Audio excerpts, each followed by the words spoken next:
This is episode 511. And before we begin to talk about 8 ways to supercharge your motivation, let's do a quick review of how to become fearless. This was the podcast last time. And again, this is just a review, just to kind of whet your appetite or review what we've talked about, see if it resonates with you. And if it does, please go back and revisit this podcast and the show notes at warriormindcoach.com. So the first way, avoid worrying what others will think of you, right? We really don't care what, the other thing is you really aren't that important that you're the center of attention of somebody else's life. And unless you're really concerned that you're going to be down in history books, don't worry about what other people think about you. They're going to think about you one way or the other, so it doesn't matter. Just become fearless. Ask yourself, what's the worst that can happen? Now, this may sound like a strange question, but if you want to become more fearless, you first ask, what's the worst that can happen? And then the second thing is you say, can I deal with it? Or you say, how can I circumvent it? So we have to look at perhaps a worst case scenario, see how we're going to handle it, and when we feel good about it, we can then move on. Deal with smaller stressors and fears. When we can deal with the smaller things in life, we can then do the medium, and the medium can turn into the large. But if we can't handle the smaller stressors and fear in life, it's going to be hard to manage the bigger fears in life as well. Learn to relax. When we can relax and flow with it, then we can become fearless. Just relax with what is going on. Be present, be mindful. Play the odds. Most of the time, what we worry about, 80% of what we worry about doesn't happen, or at least doesn't happen to the magnitude that we worry about it.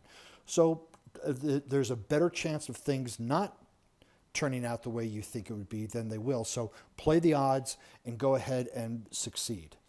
Realize that fear only happens between your ears. Yes, this is true. There are some fears that are innate, fear of jumping off a cliff or a lion attacking us or something like that. But most of the other fears that we conjure up are all in our head. It's really not real. It's a story that we're telling ourselves. And when we can understand it's a story, then we can change that story. Focus on positive possibilities. Now, this might sound contrast to what's the worst that can happen, but when we see what the worst can happen, then we can say, hey, what's the best that can happen? Well, it can work. I can do this. I can become successful. That person will say yes. I'll get a promotion, whatever it is. And because when we worry, it's usually a 50-50 chance, if not 80-20, that what we want will happen, not worry, but what we want to have happen. So let's just focus on the positive possibilities. View fear as a challenge. Challenges help us grow. Challenges help us develop as a person. Challenges enrich our lives, where fear can sometimes hold us back. So if we change the verbiage and the way we look about fear, it can change how we approach and help us become more fearless. So again, this is just a recap of what we talked about last week. But, if you try to do something great, you will inevitably face some obstacles, some challenges. The more obstacles you encounter, the more difficult it's going to keep your motivation at a high level. And in these moments, you need techniques to fuel your motivation engine. You just want to keep it going. So what I'm going to review here are some 8 simple ways you can supercharge your motivation. I'm sure you've been working on a project. I just got off the phone with a client that was having a little bit of challenge with some websites and some other things. And the vision of the future was dim because of the issues that were being faced right now. But when we can look at a bigger picture, we can overcome these obstacles. So here's 8 ways to supercharge your motivation. Focus on the things you can control. Often we really do focus on a lot of the things we can't control. And the more you focus on the things out of your control, the less motivated you'll feel. Now, there are some things where in reality, the only thing we really can control is our attitude or our thoughts, but there are things we can control. We can control our physical behavior, our working out, our doing other things. So if you're, things you can't control are the weather. So if you wanted to go out for a run, and you get frustrated because you're motivated to start running, but it rains. You don't want to run in the rain. What you still can control is your running. You can put on some correct gear and go out and run. But when you focus on what you can control is me getting out the door, then the other stuff kind of falls away. Constantly remember your purpose. To keep your motivation high, constantly remember, keep your purpose in front of you. This may be your purpose for life or the purpose for the project that you are doing. That purpose can act as a lighthouse.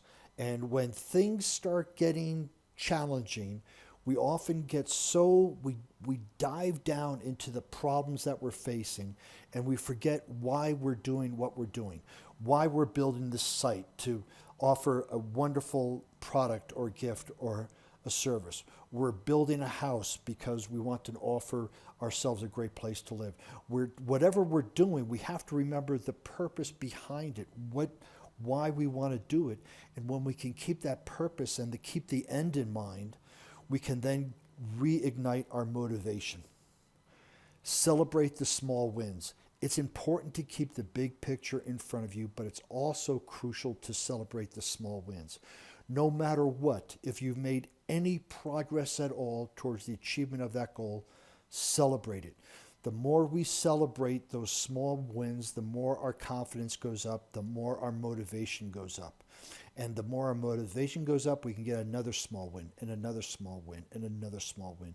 The more we accumulate these small wins, even if something is, well, I set up this site, but I didn't do this correctly. Well, forget about the but. You set up the site, great. Now we can work on something else. But we have to celebrate the small wins. We got to. It's important. We are conditioned to look at all of our failures and not our wins. When we can look at our wins, we can supercharge our motivation. And this is why a coach is so important. Because a good coach, at least I, will always look at the wins. I mean, I will find wins in everything. And this is just not superficial, blow smoke up your butt to make you feel good, but to acknowledge the effort that you've put into a project, acknowledge the results you get, and to acknowledge that if it wasn't for that effort, this result wouldn't exist. Even if it's 10% of what you wanted to get, you're 10% closer. This is why it's essential to have a coach in your life, whether it's me or some other coach. Act first, feel later. One of the best ways to get your motivational juices flowing is just simply act. I have clients that go, I want to get in shape. Well, get up at 4 o'clock. I don't feel like it. Your feelings don't matter. When the goal is big enough, your feelings don't matter. Just act. If the goal is important, if the goal is big enough, if the goal inspires you, your feelings don't matter. If it's getting up at 4 o'clock to go to the gym, if it's working to 10 o'clock at night to build a business, it doesn't matter. Act first and the feelings will come. Act first, you'll get the small wins and you can celebrate it. Act first and feel later. If the dream is big enough, your feelings don't matter. Do visualization exercises. By visualizing your goal, you bring the future into the present. So if it was about going to the gym, you would visualize your body, what it looks like. You would look at yourself in the mirror, see the six-pack, see the definitions, or maybe it's a weight that you want to look at. Look at how much you're squatting, you're deadlifting. Look at how fast you're getting done with a triathlon. Look at your website, all complete and wonderful, and people shopping on it every day. Visualize that special someone who you want to ask out next to you walking down the street. Continually doing not once, every day, at least once, preferably twice, visualizing it, because we have to program our unconscious mind. Because remember, our conscious mind is the goal getter, is the goal setter, and our unconscious mind is the goal getter.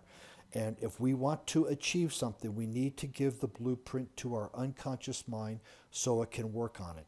And just showing it once doesn't do it enough. We have to keep showing our unconscious mind what we want, day in and day out, until we manifest it. So you have to visualize. Visualize meaning see, hear, feel as if it's already there, and do it regularly, twice a day, minimum once. Break your big goal into small goals. Depending on your ability to focus, it might be necessary to break up the goals into smaller segments. When I do my podcast, I will first write the show notes, and then I'll wait a day and I'll prepare the PowerPoint or the presentation, and then I'll record it. So I break these things down. If I had to do it in one day, my enthusiasm might be waning by the time I did the recording. But I break it up because I have clients during the day, I have other things. So big projects, break them down into small pieces.